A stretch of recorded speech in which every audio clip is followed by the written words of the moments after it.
ரெண்டூட்ஸ் நேயர்களுக்கு வணக்கம். தாவேகா ஆட்சி எப்போ கவிழும் அப்படின்னு நம்மளால கேரண்டியா சொல்லவே முடியாது. ஏன் அப்படின்னு பார்த்தீங்கன்னா, இங்க அவங்களுக்கு ஆதரவு தெரிவிக்கிறாங்கல்ல, அவங்க எல்லாருமே வெளியிலேருந்து ஆதரவு தெரிவிக்கிறாங்க. ஸோ வெளியிலேருந்து ஆதரவு தெரிவிக்கும்போது, இவங்களுடைய மனநிலைமை எப்போ எப்படி மாறும் அப்படின்னு நம்மளால சொல்ல முடியாது. ஏன்னா, ஒவ்வொரு நாளும் இவங்களுடைய மனநிலைமை திமுகவுக்கு ஆதரவாகவும், எதிர்ப்பாகவும் இருக்குது. ஸோ அதனால ஸ்டேபிளா இவங்க நிப்பாங்களா அப்படின்னா, விஜயால உறுதிபட சொல்ல முடியல. கூட்டணிக்குள்ள இருந்தாலும், ஆட்சி அதிகாரத்துக்குள்ள இருந்தாலும், இங்க இவங்களுடைய நிலைப்பாடுகள் மாறுது அப்படின்ற ஒரு ஏக்கம் தான் விஜய் அவர்களுக்கு இருக்குது. ஏன்னா திருமாவளவனுடைய சமீபத்திய பேச்சுகளும் பேட்டிகளும் இங்க விஜய்க்கு ஒரு பெரிய அதிர்ச்சி கொடுத்தது. தேவைப்பட்டால் நாங்க ஆட்சியிலிருந்து விலகிறதுக்கும் நாங்க தயாரா இருக்கிறோம், ராஜினாமா பண்ணிட்டு கூட எங்களுடைய ஆதரவை நாங்க என்ன பண்ணுவோம், வாபஸ் வாங்குறதுக்கு தயாரா இருக்கிறோம் அப்படின்னு சொல்லிட்டு திருமாவளவன் அவர்கள் சொன்னாரு. ஸோ இந்த இந்த இந்த விஷயம் இருக்குல்ல, இந்த ஒரு நெருடல் இருக்குல்ல, இது விஜய்க்கு ஒரு பெரிய அதிர்ச்சியை கொடுத்தது. ஸோ அதனால இப்ப நம்ம என்ன பண்ணணும் அப்படின்னு தான் தீர யோசிச்சு உட்காந்து ஒரு முடிவுக்கு வந்திருக்கிறாரு விஜய் அவர்கள். இந்த கூட்டணி, அதாவது உங்களுக்கு ஆதரவு தெரிவிக்கிறாங்களா, இந்த தோழமை கட்சிகளை நம்ம விட்டுடவே கூடாதுப்பா. ஸோ எல்லாரையும் அப்படியே கூடுமா, நம்ம எல்லாருமே என்ன பண்ணலாம், ஒரு பொது முயற்சியா ஒரு கூட்டணியே உருவாக்க கூடாது அப்படின்ற ஒரு நிலைப்பாட்டுக்கு விஜய் அவர்கள் வந்திருக்கிறதா ஒரு தகவல் இருக்குது. ஏற்கனவே பிரவீன் சக்கரவர்த்தி இருக்கிறார்ல, அவர் ராஜ்யசபா எம்பியா தேர்ந்தெடுக்கப்பட்ட போது அவர் ஒரு ட்வீட் ஒன்று போட்டார். என்னன்னா, தமிழ்நாடு சமூக நீதி கூட்டணி அப்படின்னு சொல்லிட்டு அவர் ஒரு ட்வீட் போட்டார். இது பலராலும் பேசப்பட்டது, எதிர்ப்பும் கிளம்புது. எங்களை கேட்காம கொள்ளாம நீங்க எப்படி கூட்டணி உருவாக்கலாம், நீங்க எப்படிங்க எங்களை சேர்த்துக்கலாம் அப்படின்னு சொல்லிட்டு இடதுசாரிகள், விசிகா போன்ற கட்சிகள் என்ன பண்றாங்க, கருத்துக்களை முன்வைக்கிறாங்க, கண்டனங்கள் முன்வைச்சாங்க. இதுல குறிப்பா விசிகா, அதே போல பார்த்தீங்கன்னா நம்ம இடதுசாரிகள் இவங்கெல்லாம் வெளியிலேருந்து ஆதரவு அப்படின்ற ஒரு நிலைப்பாடில் எடுத்துட்டாங்க. ஐயுமல், வைகோ, அப்போ நீங்க காங்கிரஸ்லாம் கூட்டணி அப்படின்ற விஷயத்துல அவங்க உறுதிப்பட வந்துட்டாங்க. ஆல்மோஸ்ட் வந்துட்டாங்கன்னு வச்சுக்கோங்களேன். இன்னும் அதிகாரப்பூர்வமா அறிவிக்கல. ஆனா விஜய் அவர்கள் இந்த சூழ்நிலையை பார்க்குறாரு. சமீபத்துல மு.க. ஸ்டாலின் அவர்கள் ஒரு விஷயத்த சொல்றாரு. இப்போ கூட அவர் சொன்னார், ஏற்கனவே சொன்னாரு, அந்த கருத்தை திரும்பவும் அவர் என்ன பண்றாரு, பதிவு பண்றாரு. எப்போ வேணாலும் இங்க ஆட்சி மாற்றம் வரலாம், தேர்தல் வரலாம், ரெடியா இருந்துக்கோங்க அப்படின்ற ஒரு அலர்ட்டை திமுக தொண்டர்களுக்கு அவர் என்ன பண்றாரு, கொடுக்கிறாரு. இது விஜய் அவர்களை பயங்கரமா ஒரு உள்ள போயிட்டு அட்டாக் பண்ணுச்சு அப்படின்னு கூட சொல்லலாம். ஏன்னா இங்க அவருக்கு ஒரு அச்சம் இருக்கு, எப்போ வேணா இந்த ஆதரவு கட்சிகள் நம்மளை விட்டு போயிடலாம். ஏன்னா அவருக்கு மெஜாரிட்டி இல்லை, மைனாரிட்டி தாவேக்காவா தான் இருக்குது. ஏன்னா மைனாரிட்டி அரசா தான் இருக்கு, எப்போ வேணாலும் இது கவிழலாம் அப்படின்னு அடிக்கடிக்கு ஸ்டாலின் இங்க ஒரு விஷயத்த சொல்லிக்கிட்டு வராரு. இவங்களுடைய பேச்சும் இங்க வேற மாதிரி போயிட்டு இருக்கு. ஏன் இதை நம்ம கூட்டணியா ஒரு அலைன்மெண்ட் பண்ணி ரொம்ப ஸ்ட்ராங் படுத்திட கூடாது அப்படின்னு விஜய் எண்ணி என்ன பண்ணிருக்காரு, தோழமை கட்சிகளுக்கு தாவேக்காவின் தோழமை கட்சி கூட்டம் அப்படின்னு சொல்லிட்டு ஒன்று நடத்தி எல்லாரும் வந்துருங்கப்பா அப்படின்னு சொல்லிட்டு இன்விடேஷன் கொடுத்துருக்கிறாரு.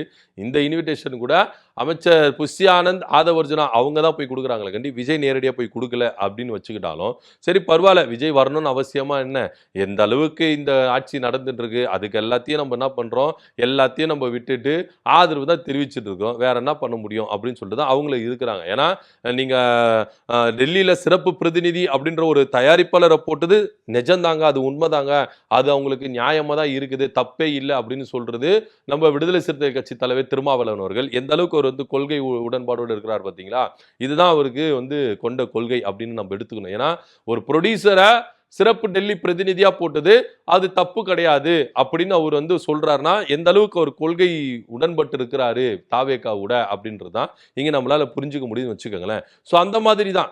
ஏன்னா இப்போ வீரபாண்டி அவர்கள், கம்யூனிஸ்ட் தலைவர் வீரபாண்டி இருக்கிறார், அது அவங்க கொள்கை முடிவுங்க, அவங்களோட தாவேக்கா அரசு கொள்கை முடிவு, அவங்க தமிழ்நாடு அரசோட கொள்கை முடிவு, அதுல நம்ம தலையிட முடியாது அப்படின்னு சொன்னவங்க தான். ஆனா இதே ஜோசியருக்கு ஒரு கவர்மெண்ட் பதவி கொடுக்குறேன் அப்படின்னு சொன்னோன்னே எல்லாரும் வரிஞ்சு கட்டின்னு போய் என்ன பண்ணாங்க, எதிர்ப்பு தெரிவிச்சாங்க. ஆனா இப்பெல்லாம் அவங்க என்ன பண்ணல, எதிர்ப்பு தெரிவிக்கல. ஏன்னா அது அவங்களுடைய கொள்கை முடிவு, அவங்க தாவேக்கா அரசுடைய சொந்த பிரச்சனை, நம்ம எதுக்குப்பா போகணும் அப்படின்னு சொல்லிட்டு எல்லாம் விலகி இருக்காங்க. இதுதான் இவங்களுடைய கொள்கைன்னு வச்சுக்குவோம். அதெல்லாம் ஒரு புறம் இருக்கட்டும். இப்போ என்னன்னா விசிகாவுக்கு போய் கடிதம் கொடுத்துருக்காங்க, இடதுசாரிகளுக்கு கடிதம் கொடுத்துருக்காங்க, வைகோவுக்கு கடிதம் கொடுத்துருக்காங்க, காங்கிரஸுக்கு கடிதம் கொடுத்துருக்காங்க, ஐயுமலுக்கு கொடுத்துருக்காங்க. திரும்பவும் இவங்க திமுக கூட்டணிக்கு வந்துடக்கூடாது, திமுக கூட்டணிக்கு போயிடக்கூடாது, இவங்க எல்லாருமே நம்ம கண்ட்ரோல்ல இருக்கணும். இந்த கூட்டணி எப்படி திமுக இந்த கூட்டணியை கட்டமைச்சு கொண்டு வந்ததோ அதே போல இந்த கூட்டணியை தாவேக்கா தலைமையில கட்டமைச்சு கொண்டு வந்துடணும். இந்த 5 வருஷத்தை நம்ம கம்ப்ளீட் பண்ணிடணும், உள்ளாட்சி அமைப்புல நம்ம வெற்றி பெறணும், நாடாளுமன்ற தேர்தலில் வந்துடணும், அடுத்த சட்டமன்ற தேர்தலில் நம்ம ஜெயிக்கணும் அப்படின்ற ஒரு பேராசை கொண்டு அடுத்தவன் வீட்டு நெய்யில ஸ்வீட்டு செய்யறாரு விஜய் அவர்கள் அப்படின்னு தான் நம்ம எடுத்துக்க வேண்டிய ஒரு விஷயமா இருக்குது. சோ அந்த கூட்டணியில இருக்கிற கட்சிகளை வளைச்சி நம்ம இங்க ஒரு கூட்டணி அமைச்சுக்கலாம் அப்படின்னு சொல்லிதான் விஜய் அவர்கள் தோழமை கட்சி கூட்டம் அப்படின்னு சொல்லிட்டு ஒவ்வொரு தோழமை கட்சிகள் விசிகாவுக்கு, கம்யூனிஸ்டுக்கு, மார்க்சிஸ்டுக்கு, ஐயுஎம்எலுக்கு, காங்கிரஸுக்கு, மதிமுகவுக்கு எல்லாத்துக்கும் என்ன பண்ணிருக்காரு, அழைப்பு கொடுத்திருக்கிறாரு. இதன் அழைப்பின் பேர்ல எல்லாரும் போய் கலந்துக்கிறாங்க. சோ இது இவங்க என்ன சொல்றாங்க அப்படின்னா, வருகிற நாட்கள்ல தேர்தலை எப்படி இந்த இடைத்தேர்தல்லாம் இருக்குதுல்ல, இந்த இடைத்தேர்தலை எப்படி செயல்படலாம், என்னென்ன விவகாரம் அப்படின்ற டிஸ்கஷன் பண்றதுக்கு தான் இந்த கூட்டம் அப்படின்னு சொல்லிக்கிட்டாலும் கிடையவே கிடையாது. புதிய கூட்டணி ஒன்று உருவாக போகுது தமிழ்நாட்டுக்குள்ள அப்படின்னு தான் நம்ம எடுத்துக்கணும். அதுவும் தாவேகா தலைமையில புதிய கூட்டணி ஒன்று உருவாகுதுப்பா தமிழ்நாட்டில். அதுக்கான ஒரு விஷயம் தான் இந்த கூட்டம் அப்படின்னு நம்மளால எடுத்துக்க முடியுது. ஏன்னா இது இவங்க வந்து வெளிப்படையா வந்து இதுமாதிரி சொல்லிக்கினாலும் உள்ளுக்குள்ள என்ன நடக்குது அப்படின்னு, அதுவும் ஸ்டாலின் அவர்கள் சொன்ன அடுத்த செகண்ட், ஏன்னா ஸ்டாலின் அவர்கள் சொல்றாரு இங்க திரும்பவும் தேர்தல் வரதுக்கான வாய்ப்புகள் இருக்குது, ஆட்சி மாற்றத்துக்கு வரதுக்கான வாய்ப்புகள் இருக்கு, தொண்டர்கள் எல்லாம் ரெடியா இருந்துருங்க அப்படின்னு சொல்லிட்டு தன்னுடைய கழக தொண்டர்களுக்கு ஒரு அறிவிப்பை கொடுக்கிறாரு.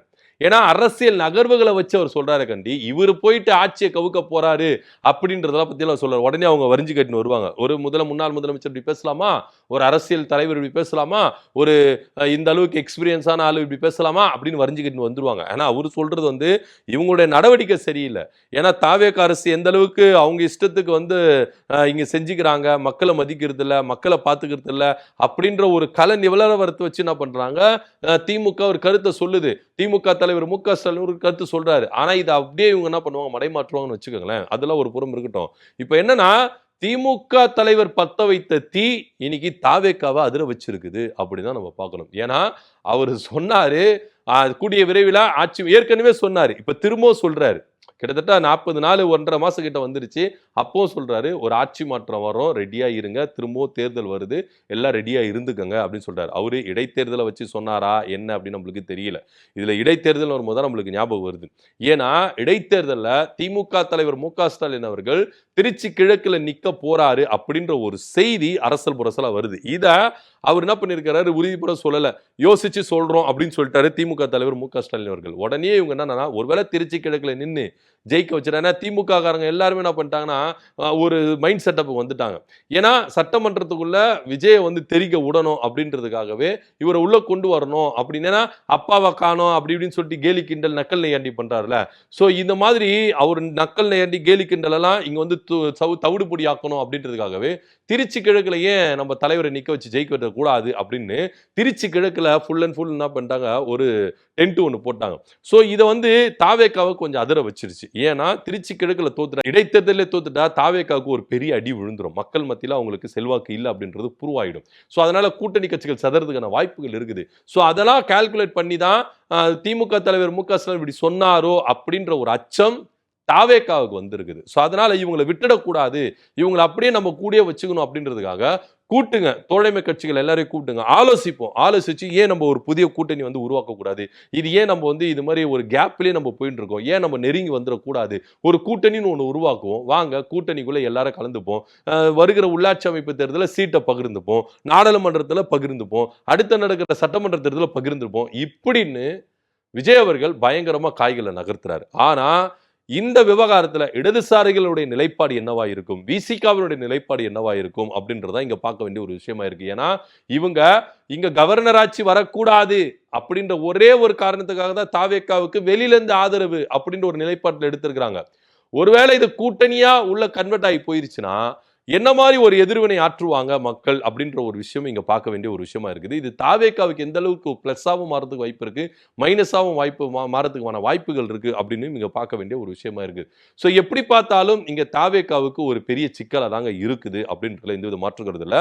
மு.க. ஸ்டாலின் அவர்கள் பற்ற வைத்த தீ இன்னைக்கு இந்த அளவுக்கு ஒரு கொழுந்து விட்டு தாவேக்காவை கரைய வச்சிருமா அப்படின்றது தான் இங்க பார்க்க வேண்டிய ஒரு விஷயம் இருக்கு. அதிர்ந்து போயிருக்கிறாங்க, பயந்து போயிருக்கிறாங்க. ஒருவேளை திமுக தலைவர் மு.க. ஸ்டாலின் அவர்கள் சொல்ற மாதிரி இங்க இருக்கிற, ஏன்னா இவரு பயம் வந்துருச்சு, வெளியில இருந்து ஆதரவு தெரிவிப்போங்க எப்போனாலும், ஏன்னா விஜயுடைய போக்கு சரியில்லை, அவர் இஷ்டத்துக்கு செயல்படுறாரு, அவரு மட்டும்தான் எல்லாமே அப்படின்ற மாதிரி போயிட்டு இருக்கிறாரு, எல்லா விஷயத்தையும் செஞ்சுட்டு இருக்காரு. ஒவ்வொரு விஷயத்திலையும் இடதுசாரிகளும் சரி விசிகாவும் சரி எல்லாரும் என்ன பண்றாங்க, எதிர்வரையான கருத்துக்களை முன்வைக்கிறாங்க. ஏன்னா சட்டமன்றத்தில் விஜய் அவர்கள் பேசும்போது அவர் பேசுறது கரெக்டுங்க, தப்பெல்லாம் இல்லை, அவர் சூப்பரா பேசுனார், கரெக்டா பேசுனார் அப்படின்னு சொல்லிட்டு எந்த தோழமை கட்சியிலும் அவருக்கு வந்து நான் பண்ணல சப்போர்ட் பண்ணவே இல்லை.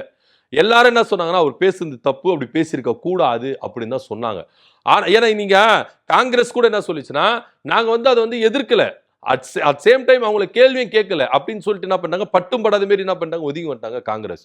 ஸோ இதெல்லாம் யோசிச்சு பார்த்து தான் விஜய் அவர்கள் என்ன பண்ணிருக்காரு, ஏன் நம்ம இது மாதிரி பிரிஞ்சே இருந்து வெளியவே இருந்துருங்க, ஏன்னா ஒருவேளை விட்டு போயிட்டாங்கன்னா ஆட்சி கவுந்துருமே, அதுக்கப்புறம் ஆட்சியை ஒன்றும் பண்ண முடியாது. திரும்ப எலெக்ஷன் வந்தா கூட விஜய்க்கு ஒரு பெரிய மைனஸ் ஆகிறதுக்கு வாய்ப்புகள் இருக்குது அப்படின்னு தான் இங்க பார்க்க வேண்டிய ஒரு விஷயமா இருக்குது. ஸோ இந்த தோழமை கட்சிகளை வெளியில இருந்து ஆதரவு கொடுக்கறது அப்படின்னா வேணாம், கூட்டணிக்குள்ள வாங்க, சைன் போடுங்க, எல்லாத்துலயும் சைன் போட்டுட்டு நம்ம கூட்டணியாவே செயல்படுவோம் அப்படின்ற ஒரு நிலைப்பாட்டுக்கு கொண்டு வர்றது தான் விஜய் அவர்கள் இந்த கூட்டணி தோழமை கட்சியோட கூட்டம் அப்படின்னு சொல்லிட்டு ஜூலை 1ஆம் தேதி நடத்த போறாரு அப்படின்னு பேசப்படுது. ஸோ இந்த கூட்டம் முழுக்க முழுக்க இடைத்தேர்தலை பத்தி ஆலோசிக்கிறதுக்கோ இல்ல வருகின்ற தேர்தலை பத்தி ஆலோசிக்கிறதோ கிடையாது.